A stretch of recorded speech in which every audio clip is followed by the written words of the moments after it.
పక్షి, కొంతమంది పక్షులు పెంచుకుంటారు కదా ఏ తల్లి.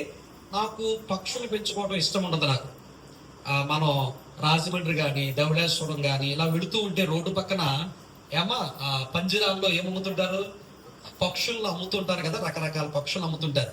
నాకు చాలా ఇష్టం, వాటిని చూడటం ఇష్టం. కానీ కొనుక్కొని తీసుకొచ్చి ఇంటికాడ ఆ పంజరాన్ని కట్టి పెంచడం నాకు ఇష్టం ఉండదు. మా పిల్లలకి ఇష్టం, చిన్నపిల్లలకి ఇష్టం. చిన్నపిల్లలకి ఇష్టం కదా. నేను అనుకుంటాను, ఒక పక్షిని కొనుక్కెళ్దాం, 1000 రూపాయలు పెట్టి ఒక పంజరాన్ని కొనుక్కెళ్దాం, దానికి సంబంధించిన ఫుడ్ కొనుక్కెళ్దాం, మా అమ్మాయికి గిఫ్ట్గా ఇద్దాం, ఇంటికాడ పెంచుకుందాం అనే ఆశ నాకు ఉంటుంది. కానీ అక్కడ వరకు వెళ్ళిన తర్వాత మళ్ళా నా ఆలోచన మరొక విధంగా వెళ్ళిపోతుంది. ఎందుకంటే మరి అది ఎంత అందమైన పక్షి అయినా, ఎంత ఖరీదైన పక్షి అయినా, మరి ఆ పక్షికి కావలసినటువంటి సకల సౌకర్యాలు మనం సమకూర్చిన, అంటే టయానికి నీరు, టయానికి రకరకాల ఫుడ్, ఇవన్నీ మనం దానికి పెడుతున్నప్పటికీ ఆ పక్షిని మనం ఎందులో పెడతాం చెప్పండి? పంజరంలోనే పెడతాం. ఏమా ఒక 4-5 నెలలు అయిన తర్వాత ఆ పంజరాన్ని తీసి పక్కన పడేస్తాం మనం? చెప్పండి, పక్కన పడేస్తామా? పడేయం.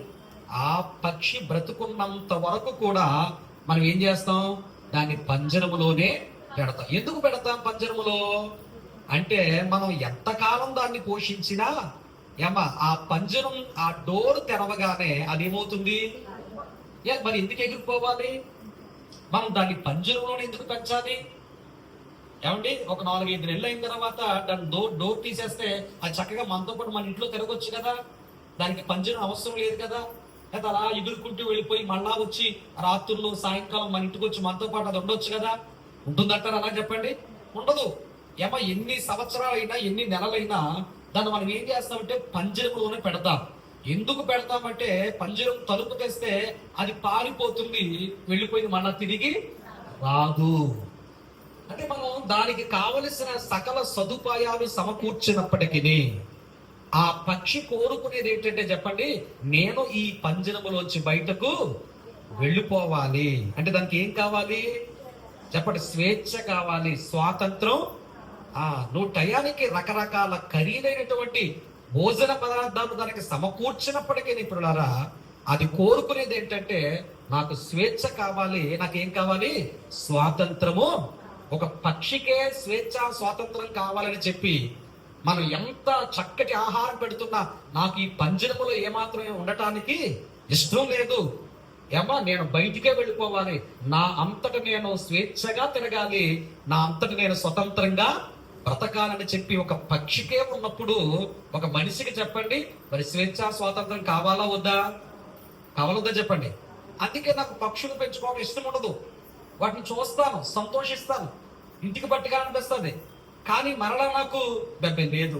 మనం అంటే వాక్యం తెలిసిన వారుగా మనం పక్షులను బంధించి వాటిని మనము పెంచకూడదని చెప్పేసి అని చాలా సందర్భాల్లో మళ్ళీ నేను వెనక్కి వచ్చేస్తుంటాను అనమాట అండి.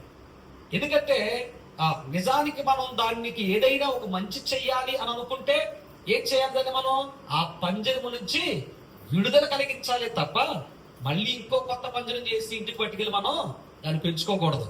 అప్పుడు దానికి మనం మేలు చేసినట్టు చెప్పండి? కాదు. కాబట్టి పిల్లలారా, ఒక పక్షే స్వాతంత్రాన్ని కోరుకుంటుంది, స్వేచ్ఛను కోరుకుంటుంది పిల్లలారా. మరి పక్షుల్లో, జంతువుల్లో, మానవుల్లో ఎందుకు మనుష్యులు మాకు స్వేచ్ఛ కావాలి, మాకు స్వతంత్రం కావాలి అని కోరుకుంటున్నారంటే, మరి దేవుడు తనలో ఉన్నటువంటి ఈ లక్షణాన్ని మనుషుల్లో పెట్టాడు కాబట్టి.